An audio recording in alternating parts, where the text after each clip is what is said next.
Today you are going to hear the story of Daniel Reed, a young American who believed he had found strength and freedom in the occult, but who in reality was becoming more and more trapped in invisible chains. From an early age, Daniel carried deep emotional wounds. The absence of his father, the constant feeling of rejection, and a desperate search for acceptance led him to walk down dark paths. He plunged into rituals and shadowy practices, and the deeper he sank into the occult, the more he fed within himself a burning anger against Christians. To him, faith was nothing but a sham, and mocking those who believed in God had become almost a pleasure. But behind that appearance of courage and rebellion were nights of torment, nightmares, and an emptiness nothing could fill. What Daniel could never have imagined is that an unexpected encounter at an event with Charlie KIRK would completely change the direction of his life. A public confrontation, a prayer of repentance, a supernatural visitation in the silence of the night, and finally, a miracle that no one in his family could deny. And after all of that, even after the transformation, Daniel would still face a battle that would put to the test everything he had just discovered. And to continue with this story, make sure you are already subscribed to the channel and like the video so that this message of faith can reach even more people. And take the opportunity to tell us in the comments from which city you are watching us. I grew up in a small American town, a seemingly peaceful place where people knew each other by name and greeted one another on the street as if everything were perfect. But inside my house, there was nothing peaceful. The walls carried the weight of constant arguments, and indifference became the language spoken within. I remember nights when I curled up in the corner of my room, listening to the raised voices in the living room, feeling that cold that did not come from the weather, but from the absence of love and lack of care. I sought attention, longed for a look of approval, a gesture of respect, but I only found rejection. That wound became part of me, and little by little I began to believe that I had no worth. At 15 years old, something began to change inside me. I sought answers, but not in the right places. While other young people distracted themselves with sports, friendships, and even activities at church, I took refuge in something that seemed forbidden, dangerous, and therefore seductive. The first door that opened before me was astrology. Colorful books full of symbols attracted me as if they hid ancient secrets. I spent hours reading about signs, birth charts, and predictions, believing that destiny could be controlled through the position of the stars. And the more I got involved, the more I felt I had something special, something that set me apart from others. But curiosity did not stop there. Soon, astrology books were not enough. I began to leaf through works on witchcraft, ancient texts that spoke of hidden forces and promises of power. It was as if every page whispered that I could become someone invincible, someone finally respected. At the same time, I found forums on the internet, hidden places where people from around the world shared their practices, their rituals, their experiences. That fascinated me. It was as if I had found a community that accepted me as I was, that did not judge me for my pain, but offered a false sense of belonging. Over time, the rituals I had seen only as curiosity began to become constant practices. I remember the first time I lit candles in my room, turning off all the lights, trying to repeat words I had read in an old book. At first, everything seemed harmless, almost a game. But with each new ritual, I felt I was going deeper into dangerous territory. It was like descending an endless staircase, each step darker than the last. It was at that time that I met more experienced people who invited me to participate in more serious practices. I set aside superficial curiosity and plunged into circles of more intense rituals that promised contact with invisible forces. And I confess, there were moments when I really felt something, a kind of energy that made me believe I was above any human limit.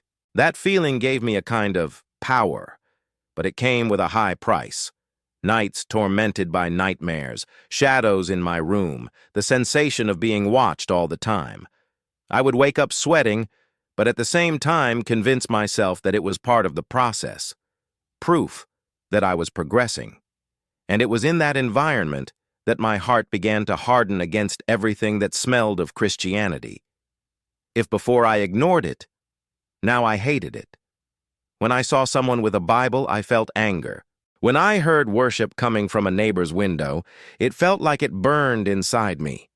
I considered Christians my personal enemy because everything I practiced was in direct conflict with their faith. Inside me, I kept repeating that they were weak, that they depended on an invisible God because they did not have the courage to face reality as I did.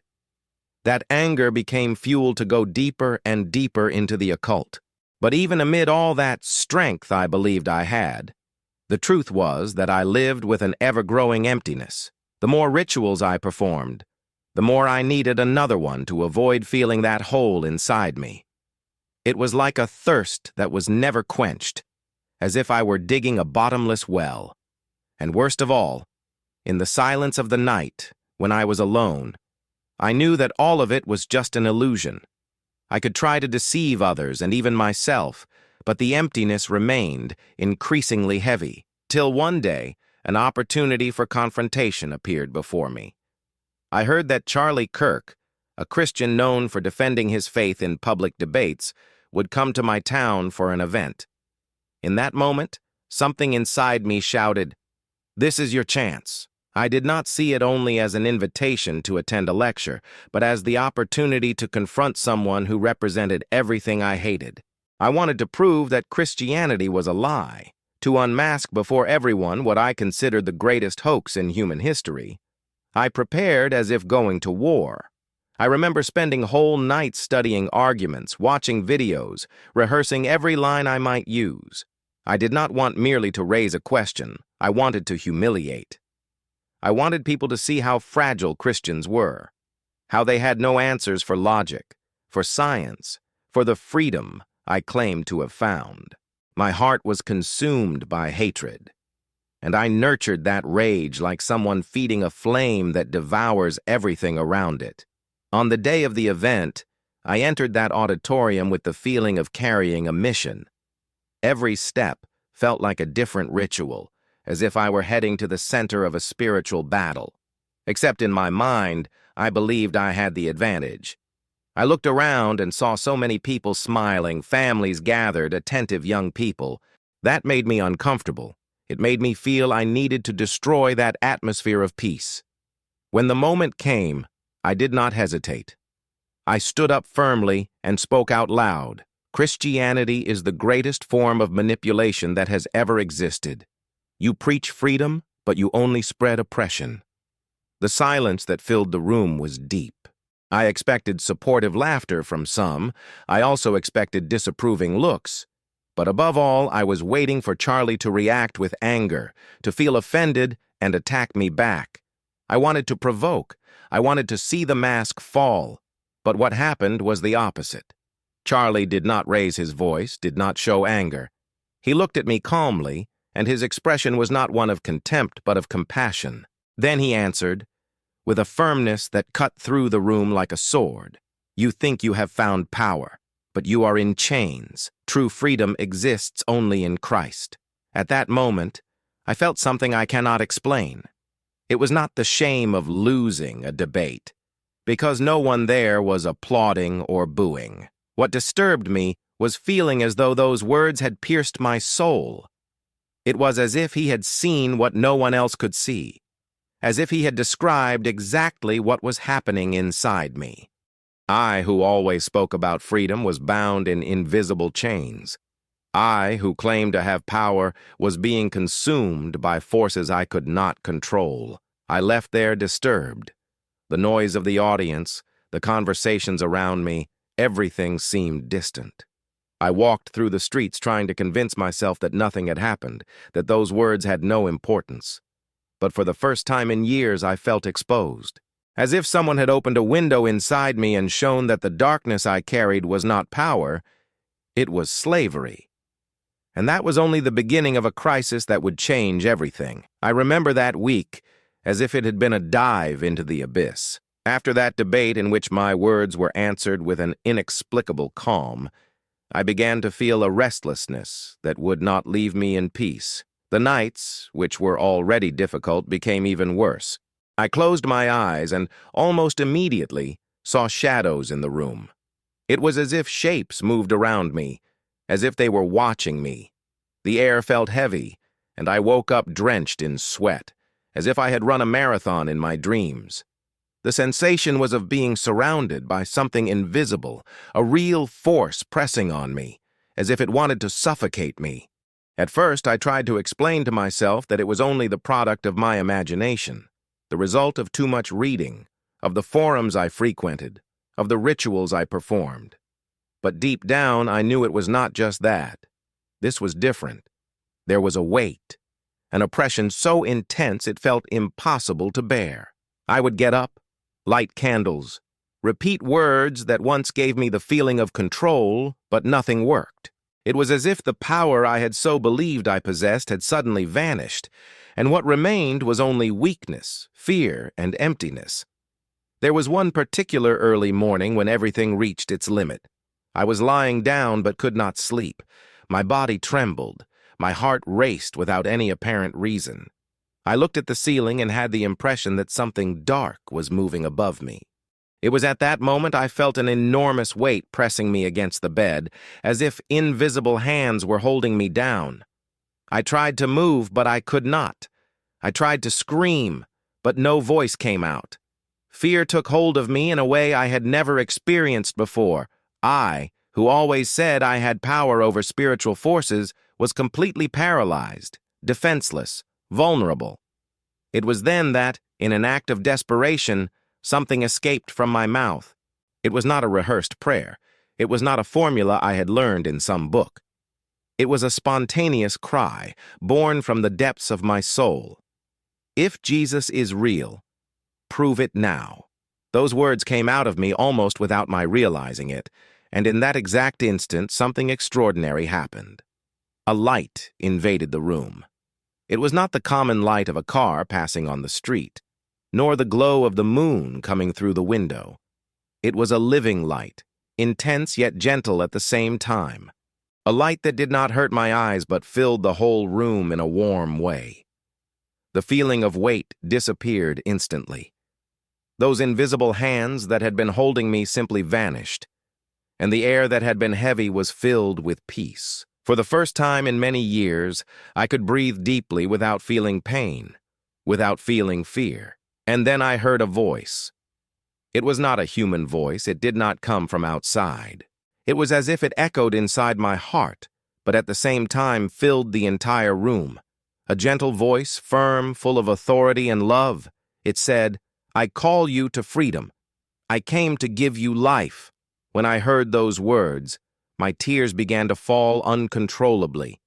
I, who had always hidden my crying, who had always wanted to appear strong, found myself on my knees, crying like a child.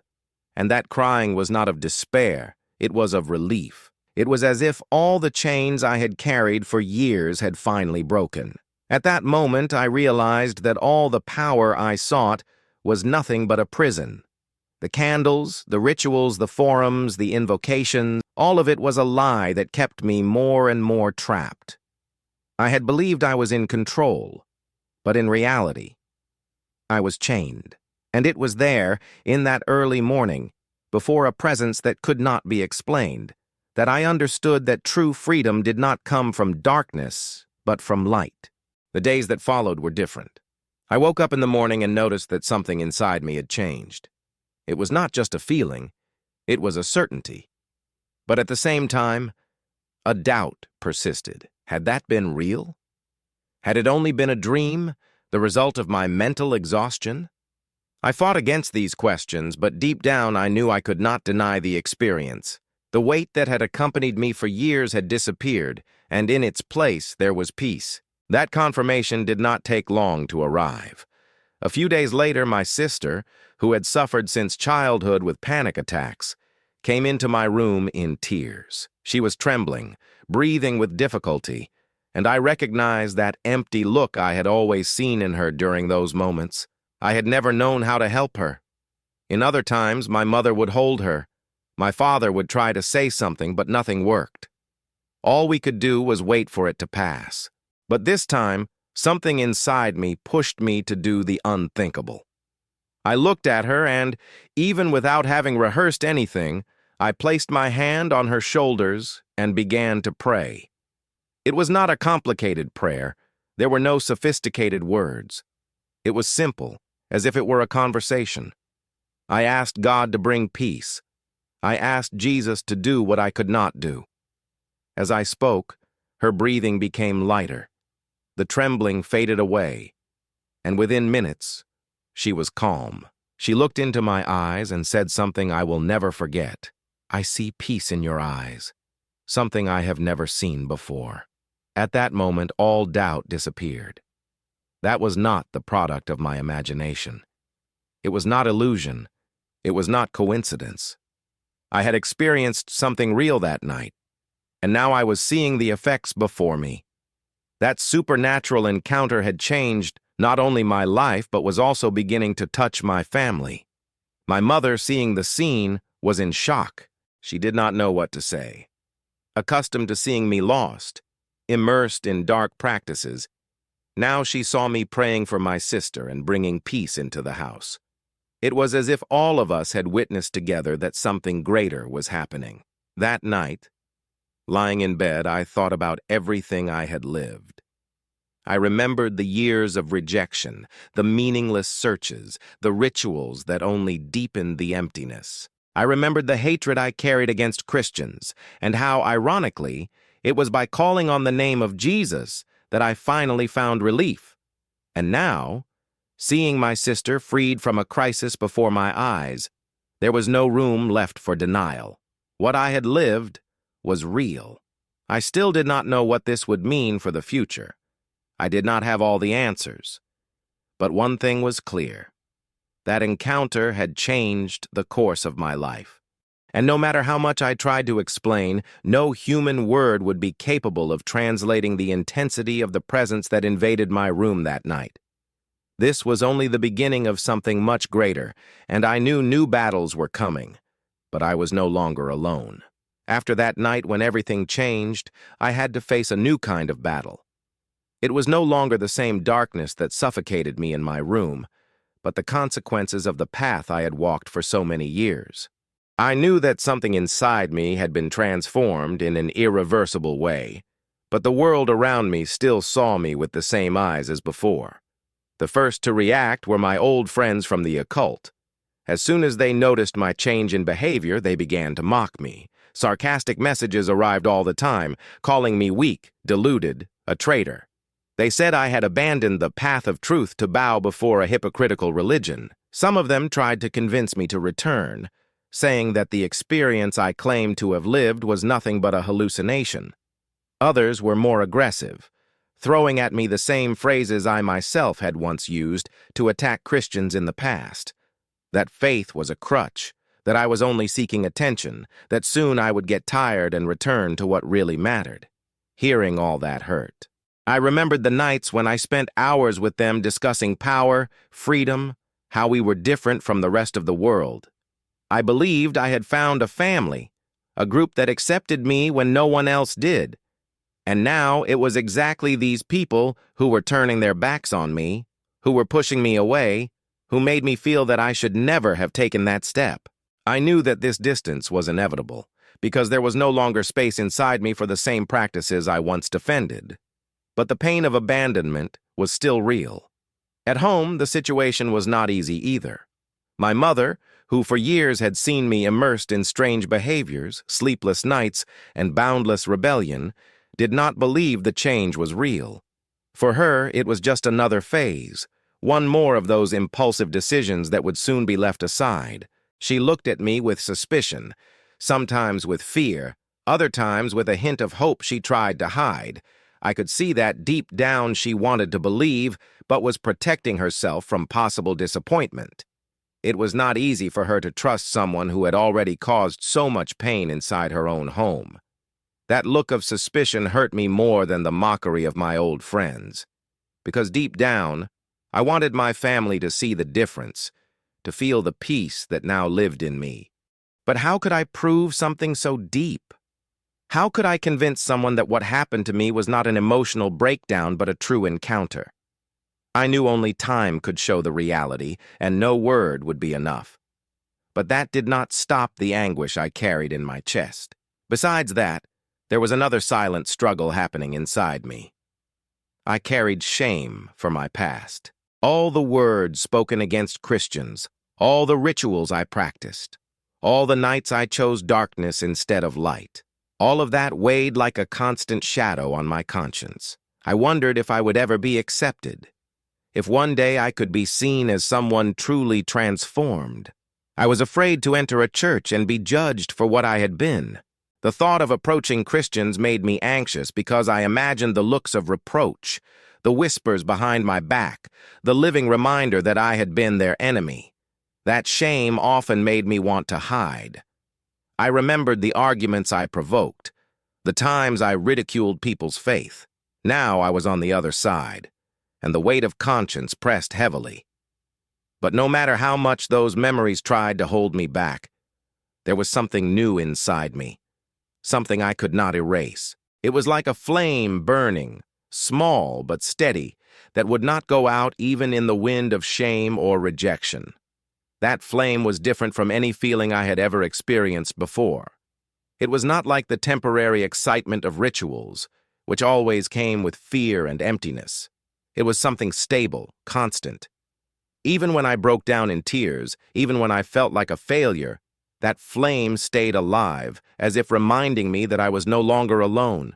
I could not explain it in words, but I felt that flame came from a place greater than myself. It was as if a silent presence walked with me, sustaining me even when everything around me seemed to push me down. This was the most contradictory period of my life. On one side, mockery, rejection, suspicion, and shame. On the other, an unquenchable flame, an inner fire that pushed me forward, that made me believe there was something more waiting for me. I still did not know how to handle it all, still did not know how to take a stand before the world, but I was certain I could not go back. And it was in that tension that I began to take my first steps into a new moment in my life, not knowing exactly what I would find, but feeling that a different road was opening before me. I still remember the first time I set foot in that small neighborhood church.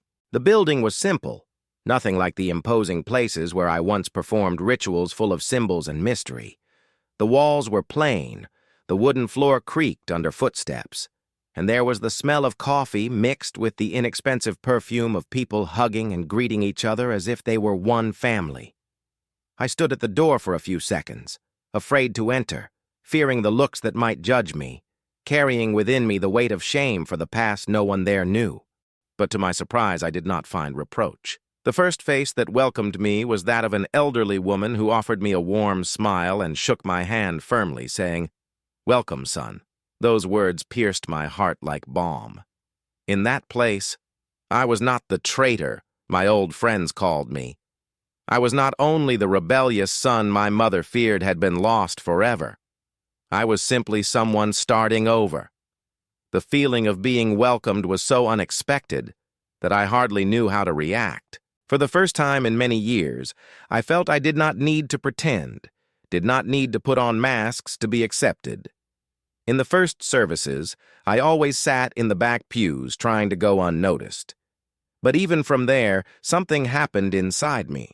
The simple song spoke directly to my heart, as if each lyric had been written to tell my own story. When the congregation sang about freedom, about peace, about the love of God that breaks chains, I closed my eyes and was taken back to that night when the light invaded my room. I knew it was not coincidence. Every word was a confirmation of what I had lived. Soon, I felt the need to go deeper. I borrowed a worn Bible, its pages filled with someone else's notes and underlines. I began reading without stopping. In each chapter, I found answers to questions I had carried for years. In John, I discovered that the light shines in the darkness and the darkness cannot overcome it. In Ephesians, I understood that my struggle was not against flesh and blood, but against spiritual forces that kept me bound. In Romans, I read that nothing could separate me from the love of God. These words were not just letters in an ancient book. They were like fresh water falling on dry ground. There were nights when I spent hours on my knees, the Bible open by my side, praying without noticing the time passing. I did not use formulas, did not repeat rehearsed words. I just spoke. I told God about my fears, about my shame, about the weight of my past. I cried, asked for forgiveness, thanked Him for the freedom I was beginning to experience. And in each prayer, I felt something different. Peace. Not the fragile peace I sought in rituals, which vanished as soon as the candles went out. It was a lasting, deep peace, settling inside me even on days when everything seemed to go wrong. Over time, the people in that small church began to get to know me. I shared parts of my story, still with hesitation, still with fear of rejection. But to my surprise, what I found was empathy. Many hugged me, saying they had fought similar battles. Others simply said they were praying for me. That support gave me courage to go further, and little by little I began sharing my testimony in small groups. I remember the first time I stood before a circle of young people. My hands trembled, my voice faltered, but I knew I needed to speak. I told them how I had plunged into the occult in search of power, how anger against Christians consumed me, and how a supernatural experience had changed everything. I expected looks of reproach, but what I saw were tears. Some young people came to me afterward saying I was going down the same path. Others confessed they also fought inner emptiness, even though they had attended church since childhood. It was in that moment I realized that my pain, my past, my darkness could be transformed into a bridge for others to find the same light I had found. And that gave me strength to keep going. With every testimony, the flame inside me grew stronger. I saw young people turning to Christ not because they heard an elaborate sermon, but because they identified with my story. They understood that if God could reach me, He could reach anyone. However, even in this process of transformation, one last battle was about to rise before me. A battle that did not involve only my faith, but the faith of my whole family. My father, who had always been absent and distant, was diagnosed with a serious illness. When we received the news that he was hospitalized in critical condition, my heart filled with conflicting feelings. Part of me remembered the old wounds, the pain his absence caused, how much I grew up without his presence. Another part, however, felt compassion. I knew that, regardless of everything, he was still my father. In that hospital, the atmosphere was fragile. My family was falling apart. My mother tried to be strong, but I could see her lost look. My siblings did not know how to react, and everyone was full of fear. Inside, I trembled too. But that flame that had been lit within me pushed me to take a step of faith. I entered the room where my father was lying, surrounded by machines and cables. He looked so different, so vulnerable. The man I had always seen as cold and distant was now before me as someone small, broken by illness. It was there, beside that bed, that I felt the impulse to pray. I placed my hand on his, closed my eyes, and began to speak with God. I did not ask only for physical health, but I asked for the restoration of our family. I begged that God would not only heal my father's body, but also heal the wounds we carried in our hearts. As I prayed, the atmosphere seemed to change. It was as if the weight that hovered over that room was replaced by something different, something invisible, yet tangible. My mother wept in silence. My siblings watched in disbelief, and I poured myself out before God with all the sincerity within me. Days later, against all medical expectations, my father began to show signs of improvement. What had been critical became stable, and slowly he regained strength. Until, during one visit, something happened that I could never have imagined. He held my hand firmly, looked into my eyes, and said, "I want to know the God who changed my son." Those words echoed within me with an indescribable impact. It was not only a recognition of my change, it was a genuine desire to experience the same transformation. In that moment, I understood that the true victory was not only my deliverance from the past, but the possibility of seeing my whole family being touched by the same grace. The illness that threatened to destroy our home became the turning point for everyone to see the power of God. My transformation was not isolated. It extended. It spread. It reached those who doubted me the most. And there, beside my father's bed, I realized that the outcome of my story was not only about me, but about the restoration of an entire family. And after hearing this intense and transformative story, I want to look at you who stayed with us until now and say something very important. The same grace that reached Daniel Reed can also reach your life today. Maybe you are fighting against emptiness. Maybe you carry wounds from the past. Maybe you even have anger or doubts about faith. But just as Daniel once opened his heart in a moment of desperation and called upon the name of Jesus, you too can make that decision right now.